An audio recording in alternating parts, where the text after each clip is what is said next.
Hey guys, today I'll be showing you a couple of AI tools that are really exciting and shows us the potential of AI and where it can go. Let's start with our first tool, Deepverse, a 4D autoregressive video generation as a world model. Now you might get confused, what does this do? What does this mean? It's very simple. Basically, it's a video generation but where it actually creates the world around. You can control it and there's actual physics. So if we take this example, the guy is running and he hit a wall. Now this world is generated from an image and we're actually getting closer to actually playing video games from screenshots. So if you were a kid and you saw a cool screenshot and said, oh, I want to play this, but you can't, well, now you're almost there. So aside from world collision and physics, you can actually control it. If we scroll down a bit, as you can see, the words generated and the inputs actually control the character. So that's very cool. We're almost close to playing video games without actually having to wait 4 to 5 years for a company to make it. This is very cool.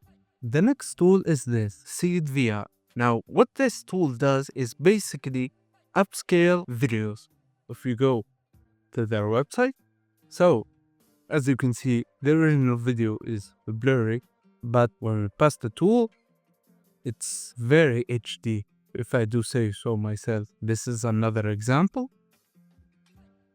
And look how blurry and pixelated this video is. But if you pass it to this, it becomes HD.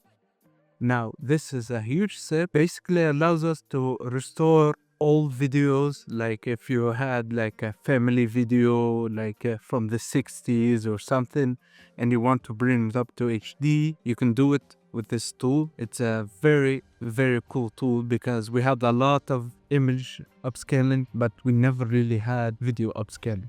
The third tool is this, Player One, Egocentric World Simulator. Now, this is a video generator, but it's from the first person perspective. What do I mean by this? First, you give the first frame or the image, and then you record yourself doing the motions. Once you do that, if we play this video, as you can see, the guy is walking, he's putting his hand out, and in the video, we can see the hand. You don't need like rigging, you don't need like those special suits, no, nothing.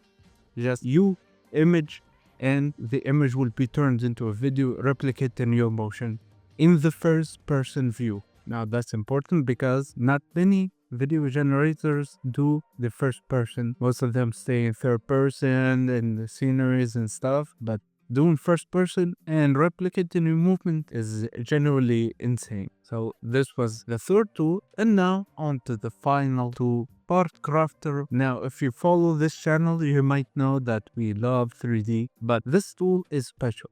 Why? Because instead of created a whole model, it actually creates the parts for the model. So if we scroll down and see this Lego, for example, it creates the model, but at the same time, it creates the parts of the model, like the hand, the head, the torso, the legs. These are a couple other examples. And this is an amazing thing because there's a lot of 3D generation tools, but if you want the parts, well, that's gonna be a bit difficult. This makes it easy from image to 3D part. It's very simple, and you have the code right here. If we go here, they're still releasing it slowly, but it's on the roadmap and they're gonna do it. So keep an eye out on it. So those have been 4 exciting new AI advancements in our opinion. Keep an eye out on them. And this space is moving really fast. As you can see, we can do some very impressive stuff. So if you guys did enjoy this video, please leave a like and comment, subscribe to the channel, and don't forget to join our community, and I'll be seeing you